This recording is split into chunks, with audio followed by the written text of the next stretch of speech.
Yeah, so Monday, as of this recording, was my 1-year anniversary. You know how like that they have that tradition where you take the top of the cake and then you eat it a year later, and that sounds like a terrible idea. I actually didn't know about this until you told me. Oh yeah, for your wedding. So obviously, because I was like, it would be absolutely ridiculous to actually try to save an entire top of the cake. Why is that the tradition? It's got to be the top. It's the top. It's the top tier of the cake. Oh, because it's the smallest. Yeah. Traditionally. But it's still a huge fucking tier of cake. So, we saved half because when they asked me a year ago, they were like, hey, do you want to save the top tier? And I was like, that's a lot. Can we do half? And they were like, yeah. And I was like, cool, let's do that instead. I mean, cake is cake. My guy. But I was also afraid because you put it in the freezer for a year. And then you eat it. And so theoretically, it should be terrible. It's actually not that bad. That's wild to me. Right? Like, it was wild to us. When you sent me the snap of like, oh, we did the thing. And it's not that bad. And I was like, I don't think I could ever. So basically what happens is, just a heads up for anybody ever doing this, the parts of the cake that are most exposed to the freezer, do not eat those parts. They're terrible. But what happened was because we had half and half of it was basically on the actual like pan that it was being held in. Yeah. So the icing on the outside was completely ruined. So we did not touch that at all. And then a lot of the edge parts that were closest to like the freezer were also very stale. So it wasn't that it tastes bad. It was just very dry and stale. Right. So we flipped the whole bitch over and then we ate the middle. And it was... There's a sex joke in here somewhere. The ganache, delicious. The icing actually still really good in the middle. And then like the cake itself, we had a bite and the first thing he said was, this is what the cake tasted like? I was like, yeah, because I remember, and there's literally a picture from the wedding where like somebody is up there talking to me and I am just devouring my slice of cake. I was like, you can say whatever you need to say, but I'm eating this cake today. Like, I worked hard for this cake. Apparently he had like a bite, like the bite that we exchanged, and that was about all of the cake that he had, so he did not remember at all what it tasted like. So it was like the first time he really was trying the cake, that's fair. which is hilarious. But then I took a bite and I was like, oh no, yeah, this is exactly what the cake tasted like. This is actually really fucking good still. Yeah. My 2 regrets were that I didn't try all of the drink because you guys had 5 different specialty drinks. I think I only tried like 3 out of those. And then my second regret was not packing more food because I know y'all had hella leftovers. Oh, we super did. Because that food was so good. It was very good. That's absolutely fair. Yeah, no, because we went on the honeymoon and we came back and I was like, I'm not going to lie, I'm excited to go home and try that and get more of that food. It was really good. Valid. But anyways, we're not here to talk about weddings, are we? No. Okay. Why are we here? We're here for... I've been calling her Percy every time I like make a new file that's named for her. But we're here for your interpretation of actual Greek goddess Persephone. Yes. But as a D&D character. And a very detailed one at that. Yes. Would you like to introduce yourself? Yeah. Oh, yeah, I should probably do that.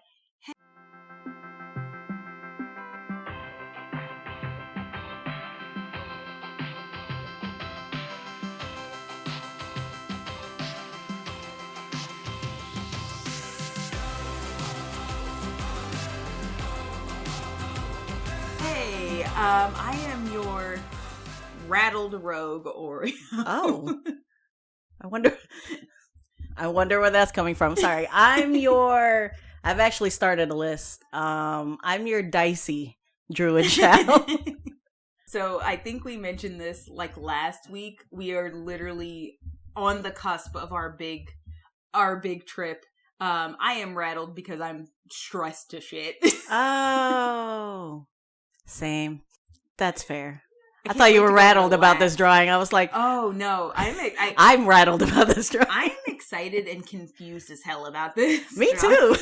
Because I saw the close-up and I was like, this is the first time I truly, deeply don't have the faintest fucking idea what's going on. God. I was like, this looks like a Picasso met the Lorax? What's happening? Okay, hold on. Let's finish this off. Sorry. This is Rogan Druid Reacts. Welcome to the party. Heads up right now, we might have to not fuck Andy Warhol at the end of this. You did not. I didn't do it on purpose, but then when I took a step back, I was like, oh shit. Fuck. We might have to unfuck Andy Warhol. Maybe, just for one, you know? Sometimes we don't fuck a paladin. Just, it's a one-off. Anyways, I'm hitting play. My original idea here was just one big portrait, and then I would slice it into 4 things. Oh, okay. And then it would be like all the different aspects of her. And then just on the thumbnail of like the one big portrait, I was like, I'm not going to get a clear enough picture of each of the personas with this idea. So then I sat on it for like another few days. And then I came up with this thing, which is like, I don't know if it's about all Asian households, but definitely in like Filipino households, the 4 seasons decoration is like a very big and common thing. So I really wanted that like 4-panel look. And also I knew I didn't want to do her body because I would have had to do her body 4 times. Yes. And I was not about to do that. So I figured I would do half a face, but 4 times, Gotcha. Which is less work. I really like how it came out. And then over here, I was going to do that thing I did with Danny, which is like start with the grayscale painting and then slap all the color on top. And then I started the painting and I was like, oh, I hate this. We scrap this. Don't get attached. Okay. Although, it turned out. No, this was like a really good start. I know. It looked like a face. I was like, damn, I think I'm getting good at this. But I don't know. When I slapped it on the 4, I was like, I don't like this. You very quickly said no. Yeah, it was a big no. I started over. We can't talk about it because it's in a future episode. But there is a person that we have agreed would be a good reference for this character. Yeah. So I stared at her face a lot while trying to draw her. I'm not sure how much it came out, but dude, I listened to the episode like 2 more times after we recorded because of all your freaking details. No, I think she's honestly, because she's the second Eladrin I've made. I've only made 2. It's her and it's Edie. And she was truly, for me, just like a passion project of like visual representations of her through the different seasons. Whereas like, honestly, Edie, way more simple. Like, it at some point I'll give her to you and you'll see like she is so much more tame comparatively. No, I've met Edie. I've played with Edie. I don't think she's a very direct interpretation of like that Eladrin D&D. I don't think you've seen all of her seasons, but they're just so so simple, so tame comparatively. It's just like, what colors represent summer? All right, there you go. I also went with this just portrait thing because a lot of your details were just the hair and the skin tone and the eyes were a big deal. And like, I feel like with a lot of the drawings I do, it's a very zoomed out version. So you always mention the eye color and like give a reason as to why that is. And I always feel like that gets looked over in the past drawings just because it's smaller. But like now that we're doing this portrait, I was like, okay, they're shining. Today's the day. Oh, the art style. So after I scrapped the whole painting thing, I've seen this one before. You're aware of the game Hades, right? I am aware of the game Hades. I fucking love that game. It's top 10. Easy. By the way, whenever we do a video game tattoos, I'm definitely getting like a Hades tattoo. Okay, now it's my turn. You said doo-doo. I sure did. That's a shot for anybody playing that game. But it was already crunch time, and I was like, I can't, but I have to. So I tried to do the Hades art style. I don't know how well I captured it, but tried my best. It was a lot of like the darks are just ink black, and then the way they shade is like this not blended kind of rough. Yeah. I don't know. I can't explain it. It's just so good. I've seen still shots of what these characters look like, and I was gonna say it almost looks like a living comic book a little bit. Is kind of, it's not exactly that because it is very hard to explain the exact style. I know, but it does have a little bit of that vibe, and that's probably the closest thing I could think of to describe that art style, because it is a bit more blocky and a bit more I don't like, the colors are chunkier, I guess. I don't know. Like, I don't know how to describe that. No, I feel that. I get what you're trying to say. But yeah, I tried to imitate that. I don't know if I fully got it, but I'm really glad with what I did get, and I think I'm getting closer to it. But I admire that art style so much, and I want to like work more towards it in the future because it's just so good. I love this. Thank you. This is very fun. This is I now know exactly what part you zoomed in on. I was so lost. I was like, what is this? It's flowers. You know what I just remembered? You also said deer horns, which I took 2 different sets of notes. Neither of them, the deer horns made it in. Probably because you were talking so fast. And I straight up had to like stop for a second. You were like, you gotta slow down. And I was like, okay. I literally, because I had so much detail that in my mind I was like, you have to get through this so you can get to the story, because the story is also very detailed. And then you were like, I have to take notes. And I was like, oh, yeah, no, okay, pull it back. Reel it in. But yeah, so I tried to do all the emotions that you said the official source materials says corresponds to that season. So spring, I made her very happy. Summer, I made her livid. And then it's so hard to draw a horny face for me. So the way that it turned out for autumn, it's like it could be horny or she's just hungry, which works fits either way. Perfect. And then I really tried to do a very sad face for winter. What else goes on? So yeah, you see here, I tried to do the shading and like I just leave it like that. I don't blend it because that's sort of how they do it. Yeah. And then I hated Summer's hair. So so you completely literally last minute, I was just like, I cannot deal with this. I don't know. I think I like this better too, though. Yeah, like I didn't know how to make a ponytail look like a ponytail, but just like eye level head on, because the ponytail's at the back, right? Right. So this is more of an exaggerated type. This is really cool, though. I really like this. Thank you.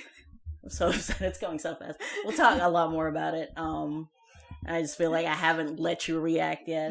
But the very last thing about the Hades art style is like they have these like accents or like highlights in these very sharp, not at all fitting colors, like cyan and magenta. And it's just so pretty. So I also had to include that, but I might go back and like refine this a little bit. Peek behind the screen. I'm not completely done with this piece. We like Oreo said, we are rattled because we have a big trip coming up, but it's been a week.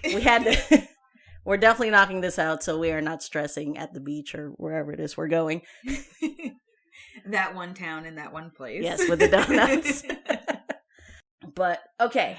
Yeah, man, this is so good, because honestly I didn't know what to expect. All I knew is that you kept telling me like I had an idea and I have decided no matter what I am sticking to this idea. And then I didn't even do that.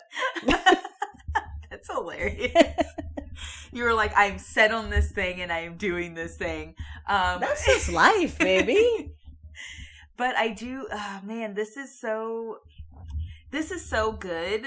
I actually want to I'm going to end up showing you probably the 2 aesthetics I didn't post. Because I feel like, honestly, when I was making them, somehow, even though they're very distinctly different, Summer and Fall just felt too somewhere in between, if that makes sense.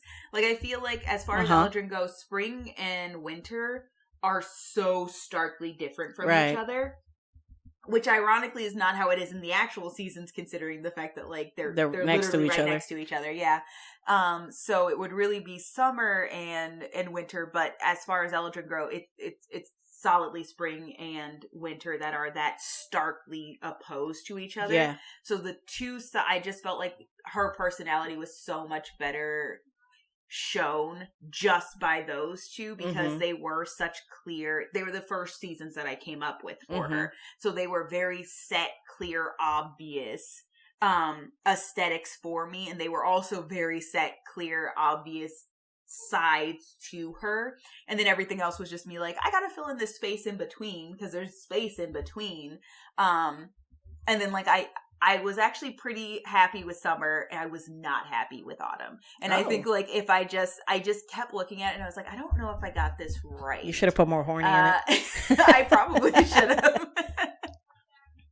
Ironically enough, I think it's the one I made that did not at all have any Hades. It had Cerberus. Because I realized that I hadn't included them yet, and I was like, I gotta include them somewhere. And then there was no Hades at all. So, like, if you've seen the aesthetic already, Winter has like that in bed hand holding thing. I was like, very, very horny. And it's just like, I don't know how I messed that up, and there's none of that. None of that in Autumn. But yeah, this is so funny though, because I do feel like these, once again, very much on point with the aesthetics that like I also built for this character. And I love how it does show these kind of like different aspects of her. Like, because I feel like a lot of, and the fall one for me just looks very, very playful, which I think is actually very fitting, because I think the idea of like abundance and just having everything and harvest and like all that good stuff, and like fall is like party season. Yeah. I channeled a lot Coachella girl for fall. It feels like that. And I think like I think a lot of people kind of give it this almost like maternal aspect to it, but it's, when I read the description, I was like, oh, that is not it. That's not it at all. Maternal in that she's making babies. Yeah, maybe. But I really love, I love these flowers.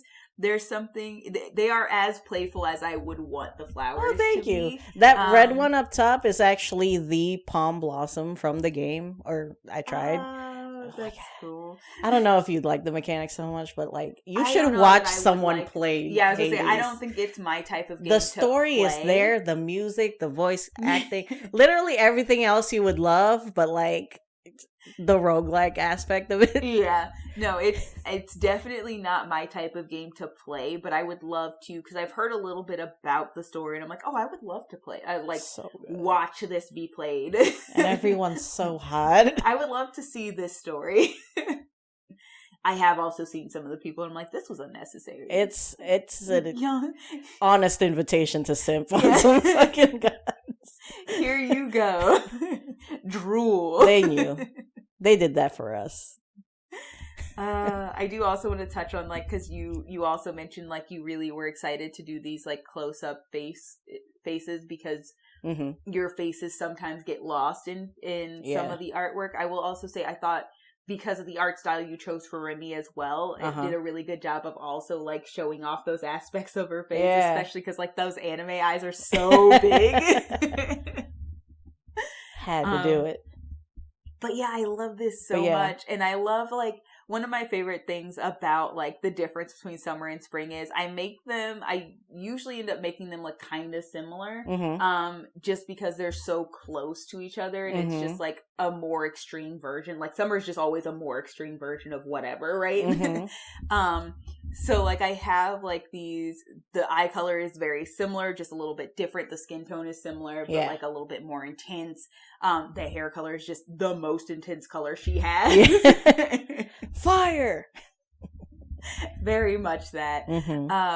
And I knew immediately, I was like, I don't really want her to be like that cliched, like red on red on red that like a lot of like the artwork and stuff shows for a summer, but I really wanted that kind of like fiery, like overly passionate thing. So I was like, I just need to find a red flower. And because pomegranates are red, I was like, I wonder what the flowers for them look like. And then I got really scared. I was like, watch them be like full white flowers. Very plain, very soft flowers. But no, they were perfect. They were yellow and red. And I was like, this is it. Shout out to all those flowers, because I sent you a message like I need those reference pictures. Send me the flowers, and I was like, oh yeah, I've been had these. That dinner plate hibiscus, chef's kiss. I know, right? It's such. I never knew it existed. So pretty. I didn't either. I was literally just like, I need flowers that grow in winter, and it was one of the ones that popped up, and I saw both the one that I sent you for spring, which was the like dark blue, bluish purple, then that like peachy color at the end. And then the one that's just like mostly black with like that white center, and then like the very light pink around the edges. And I was like, I'm gonna have to use 2 of these as reference. Because I really wanted, so when I was picking a color palette, one of the things that was really important for me was I wanted to pick a lot of flowers that did grow in winter, because that was such a big part of like the beginning of their story about how they fell in love. Because I had already written the backstory for the characters. So that was one of the reasons why I wanted to incorporate the pomegranate somewhere, which is how we ended up with Summer's hair. And then I really wanted to incorporate a lot of flowers that grow in winter. You fucking went off. Yeah. I'm happy for you. Because Persephone is one of the characters that I love the most. Like her mythology is just so fascinating to me. I was like, I really want to incorporate even everything, just in the visual aspect of her, these things that matter to her story. And so this is probably one of the characters who, like, her actual physical appearance is so in depth to the actual story for the character as well. I don't think I've done that with anybody else. Sometimes you're just like, I don't know, they were fucking leather. Honestly, like, sometimes it's just like, I thought this visual was cool. And that's how we got here. Like, that's why they look like this. There are times where I'm just like, I have no idea what to make this character look like, but I want them to be distinct. And I'll just like Google different pictures of like when I'm making a tiefling, and I'll be like, what is everybody else doing for their tiefling? And I'll be like, oh, pink, that's fun. Oh, I like that hair color. Like, and I'll just pick bits and pieces that I'm like, this is cute. I'll take this. That's the true D&D way. Steal from everything. But this is the one character where I distinctly was like, everything has to come back to this story. I think the closest I've ever come to that was the lie. And it was basically just me saying like, oh, her markings denote that like kind of timid nature in her. And that was the biggest thing that I had done. It's like visually something also plays back into this. Every other character is just like, I had a cool idea for this, and this was a fun thought it would look good. But yeah, other than the time crunch and everything, I had a freaking blast with this. I really liked experimenting with this art style, and you do. Now that you see, really? It's kind of like, it's a little more. It does have a little bit. Twinge. I expected it to be a lot more in that vein than. No, like these colors are toned down in comparison. Oh, there's a character, Eurydice in Hades. You would love her. I promise you. But also, it was hard because in Hades they all have like straight or wavy hair. And I was like, what? Fuck.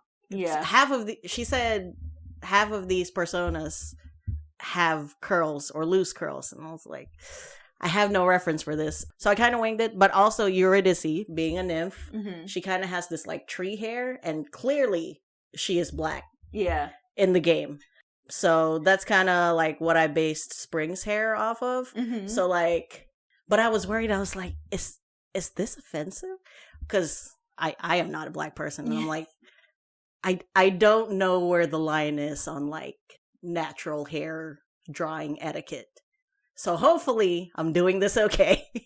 No, I love this. I think this is, I mean, I obviously, this is one of those things that I'm sure both of us have felt before. Like, I'm not going to speak for everybody, but I don't have a problem with this. I think, like, for me, it's always like, it's a very specific art style.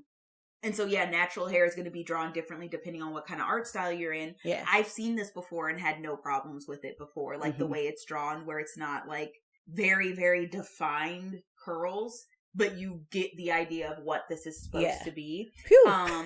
I feel the same way. Like, there are certain other art styles that do that all the time. Like, honestly, like, look at, like, a lot of cartoons where it's just like, oh, they're just puffballs. Like, you're not getting a lot of detail in those curls or anything like that. But you understand what kind of hair this is supposed to be. For me, honestly, just the fact that they're bothering to show those different hairstyles matters a lot more than... Yeah, that's a big thing I'm really grateful for this podcast for, because you gave me a lot of, like, usually black-coded PCs, and it makes me research how to portray these hairstyles, but also I like that I'm putting something out there in the world that is this, because we have plenty of, like, wavy and straight hair references all over the internet. But yeah, I was worried, but I really like how it turned out. I do really like how it turned out. I love it, and I do love the looser curls. This was also something that I was doing just to like denote these different parts of her as well. Was like, because I did want to show like the joy and the beauty of those like very thick, tight, natural curls. Yeah. That's why as she was changing through seasons and heading closer and closer towards winter, I had her lose them. Yeah. As she was going through, because losing volume here. Yeah. Exactly. And like there is something like really wonderful and beautiful, but I feel like a lot of times like you get straight hair is very much like portrayed as like the best, the be all end all, like the thing you should be aiming for. And like if you want your hair straight, like that's totally fine, but I don't always want to see that being the thing that like you should be aspiring to. Yeah. So I really like making these characters with like thick curly hair and still have us sit here and have this conversation about how like beautiful or hot or like awesome these characters look, because I do think that's super important for people to see. Yeah. Because like, you know, I think we talked about this a little bit ago, when I'm looking at these different characters and I'm trying to like find references, and honestly, sometimes when I'm trying to make aesthetics, it is incredibly hard to find. Yeah, it's really frustrating to try to find characters or people portraying this. Like, I can't tell you, especially elves, like the number of times it's just like, okay, well, I'm just not gonna find any black or brown elves, I guess. They just don't exist, I guess, apparently, even though like there's super tons of them out there in lore, but I guess they just don't exist. Did you notice when the internet was on fire, when those you know, the new Lord of the Rings show that's coming out, there is I missed it. Well, there were some character shots, and then one of them was this elf, but he's being played by Ismael Cruz Cordova, who is like a darker skinned Latino actor. And so the internet was just like, brown elves. How dare. Yeah, no, well, half the internet. Yeah. It's that thing all over again. It's oh my god, I have to tell you this thing. So one of our friends sent me a TikTok that was like about these people freaking out over like black actors and actresses, voice actors and actresses portraying characters in or voicing characters in anime. It's these people were like freaking out, and they're talking about just like, all the racist weebs came out of nowhere. All of a sudden, big issues across the board. But the one that really made me laugh, the actual TikTok that she sent me, was somebody was reading one of them, and the guy was reacting to what he read, and it was basically like, our endless war against these night skins, something. And I was like, and the guy was like, hey, yo, I'm not gonna lie though, if you gonna call me something, night skins is probably the coolest thing you could call me, right? Yo! I was like, hey, yo, I might identify as a night skin now, bro. Oh, that's an amazing D&D faction. Like, straight up, that's what he said. He was like, don't that sound like some crazy, like, shadow magic elf yeah. shit? Like, yo, Assassin's Guild. Fucking. I was like, hey, yo, call me night skin. I was straight up like, that was the most unfortunate. Like, I love this so much because you were trying so hard to be a racist piece of shit, and then a bunch of black people are just like, hey, that night skin faction though. It was the most beautiful instantaneous turnaround I have ever seen. And I was like, how mad is this person? How mad is this person walking around trying so hard to just be so racist and hateful? And then, like, just imagine this person on the street being like, yeah, racist, fuck these races, white power. And then, like, a group of fucking black nerds walks by like, hey, yo, what's up, my night skin? They're just like, shadow faction for life. The optimist in me is just like, maybe he stopped being racist after that. Just full gave up. Like, I'm not good at this, apparently. Maybe I should just... they are people. Oh, it turns out I'm bad at racism. Look, and then I went to the comments because I was trying to see how everybody was reacting, and like just comment after comment, like, hey, night skin. There was like a group of Hispanics who were like, yo, can we be dusk skin? Hey, yo, we band together they were like, we'll band together against these daywalkers. These are legit fucking guilds or some shit. Dude. Oh, God. We can make a campaign out of this. People were like coming up with the factions in the comments. Somebody was like, no. The Hispanics and the Browns are obviously dusk walkers. We got our night skin brothers, and then we'll fight against those daywalkers. I was like, y'all need to stop. Destroy them. I'm into it though. Honestly, the brand. Like straight up the brand. We got our episode. We do. Before we start talking about TikToks. But no. Do you have any final notes? This is very, very good. I just keep looking at all these other little bits that I haven't noticed, like I'm re-noticing or noticing now. I do also want to touch on, because we talked about like the kind of cute, like teasing nature of the autumn, but I love these buns. They're so adorable. You did such a good job. That's exactly what I was picturing. Well, there was hella reference for like that, that Coachella hair. Yep. Final note, I really like how these highlights came out in the ice crown. I do too. And I love the way you interpreted the ice crown, because it has both the feeling of like ice, but also kind of the feeling of like, those like naked bushes. Yeah. Yeah.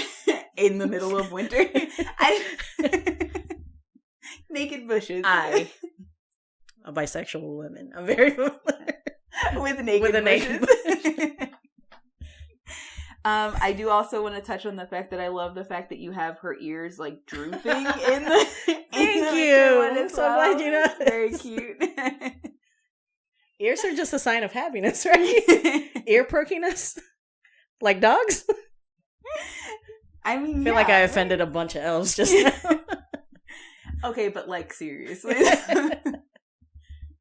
If my ears could droop when I was sad, it would be way helpful, honestly. I love how literally everything but Summer also has like this hair in her face, because that was such like an offhanded like statement that I made, where I was like, she has no time for it. Stuck with me so hard. And then every other one, it's like, yeah, there's little wisps, like they're not in her eyes, but they're all across her forehead and it hanging around her face. And then like Winter's just like full depression, like no, I don't care what this looks like. And It's so great. I like how the hair came out in winter, the one in front of her face, because it was giving me big Memoirs of a Geisha vibe. Yeah. You remember that cover? Again, shout out to Michelle Yeoh. God, it's so good. I'm really glad you like it. This is really, really fun. I'm like I said, I have never been more confused seeing a close up, being like, I don't know what this is supposed to be. Several times this month, I was like, to Sunny, I was like, can you believe this bitch had the audacity to give me an Eladrin? But oh my god, what a month. Yep. It was a blast, and I didn't want to do any of them wrong. Mm-hmm. And like, yeah, this month had a lot of crunch time and like me being stressed, but like, these were your indulgent boys, and you gave me all the detail, and I was like, I can't turn in something I didn't give my all. Not this month. Next month, we're gonna slack a little bit. I'm gonna tell you right now. That's fair. That's absolutely fair. I will also say I did choose next month with the hope of it being less complicated. Visually. I don't know, man. I got like a whole scene ready for next character. Cause she got a buddy. Anyways, that's next month's problem. My final note is I thought I was very clever working around having to draw 4 different things. I am very proud of you. Cause here's the thing, because like, we always have this conversation, and I always say to you, like, I don't understand, because you keep saying you hate these things, and then you keep drawing them. Because they look so good. So I was honestly a little terrified when I was like, please don't actually try to draw like 4 full human bodies. Oh no. So I was very, very glad, because you did end up asking me, or you brought something up that ended up having us touch on the actual body shape of these characters, and I was like, for the love of God. I remember I was like, why did I ask that? I knew going in. I wasn't even gonna draw these. Why did that come out of my mouth? But as we all know, we enter a different dimension when we record. No, we super do. I don't ever remember half the stuff we say until I'm editing, and then I'm like, I don't remember that. Or somebody comes up like in response to something I said, and I'm like, what the hell? Did we talk about how long ago? Oh man, but I'm glad. Yeah, I'm glad you like her. I love this. I'm glad that she's not too Warhol-y. No, not at all. When you said Warhol, I literally thought you were going to give me just like one face with 4 quadrants. It passed my mind for a second, but no, that wasn't gonna give it. What should we tell the people? Recommendations? Donuts in general, the baked good. Make your own. Go to Krispy Kreme. Find your local. Find a good local donut shop. Mm-hmm. Okay, yeah. So, yeah. Honestly, that being said, since we are not being mean to Andy Warhol today, we can't. It's up to you. I said it's up to you. We might still be mean to Andy Warhol. Since I mentioned the aesthetics, you guys can definitely check those out on our Instagram. Yeah. We do also have a TikTok with content. Both of those are at Rogan Druid. Mm-hmm. You're obviously here on the YouTube, so you know where to find us. So if you feel inclined and you're enjoying this, please like and subscribe. Yeah, and tell your friends. Tell your friends. We're still very much word of mouth. We appreciate any love that you give us here and also out there. Any crumb. We are under the table, just skittering about. Little mice looking for crumbs of love. Oh, I guess those are all our things. That was very succinct. You can also check out the actual How did you do episode. that in under 2 minutes? I don't know. You can also check out the full episode where I actually fully describe Persephone's entire physical features, as well as the full backstory that I came up with to turn this goddess of spring and queen of underworld into a D&D character. I gotta reiterate, you did such a good job translating it. Thank you. Into this guideline that we had to follow. Thank you. It truly was a labor of love, Yeah. honestly. But yeah, anyway, so you can check out the podcast. You can hear the full story. If you've checked out any of our other reacts and speed draws, you can check out all of those character stories on our podcast as well. It is Rogue and Druid Podcast, and you can find it anywhere you listen to podcasts. And other than that, fuck Electra. Fuck Paladins. The choice. Yeah, it's far enough away. Fuck Andy Warhol. Thank you so much. Thank you for saying it's not Warhol-y. Bye, party. Bye.